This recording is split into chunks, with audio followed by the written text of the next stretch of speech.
Where you are now. If you know that change needs to be made in your life, it is okay if you are far away from your goal or if you cannot yet conceive how you will arrive. It is okay if you are starting at the beginning. It is okay if you are at the rock bottom and cannot yet see your way through. It is okay if you are at the foot of the mountain and have failed every time you've tried to overcome it. Rock bottom is very often where we begin on our healing journey. This is not because we suddenly see the light, not because our worst days are magically transmuted into some type of epiphany, and not because someone saves us from our own madness. Rock bottom becomes a turning point because it is only at that point that most people think, I never want to feel this way again. That thought is not just an idea, it is a declaration and a resolution. It is one of the most life changing things you can ever experience. It becomes the foundation upon which you build everything else.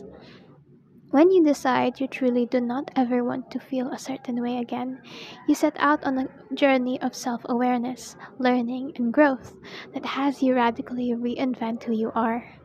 In that moment, fault becomes irrelevant.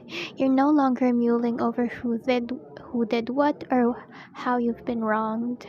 In that moment, only one thing guides you, and it is this. No matter what it takes, I will never accept my life getting to this point again.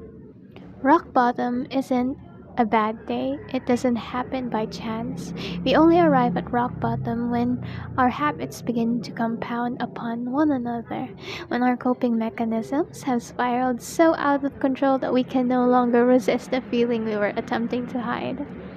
Rock bottom is when we are finally faced with ourselves, when everything has gone so wrong. We are left to realize that there is only one common denominator through it all. We must heal. We must change. We must choose to turn around so that we will never feel this way again. When we have a down day, we don't think, I never want to feel this way again. Why? Because it is not fun, but it's also not unbearable. Mostly, though, we are somewhat aware that small failures are a regular part of life. We are imperfect, but trying our best, and that vague discomfort will pass eventually. We don't reach a breaking point because one or two things go wrong. We reach a breaking point when we finally accept the problem isn't how the world is, it is how we are. This is a beautiful reckoning to have. Ayodeji Awasika describes his own like this. You must find the purest form of being fed up. Make it hurt. I literally screamed. I'm not going to, ooh, that's a profanity, live like this anymore. That's from Ayodeji Awasika. Human beings are guided by comfort. They stay close to what feels familiar and reject what doesn't, even if it's objectively better for them.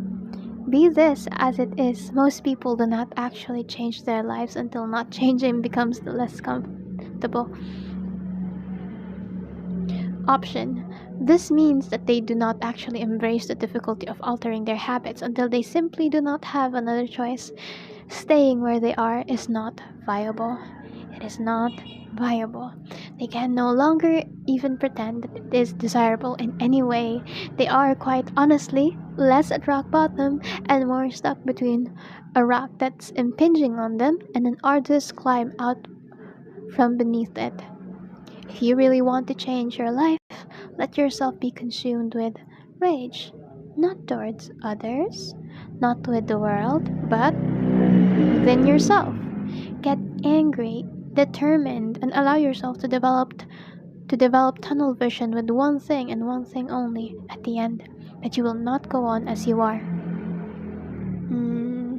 Really now.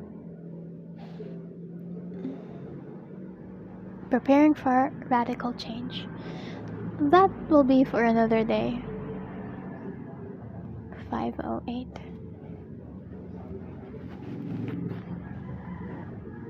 That was a nice read.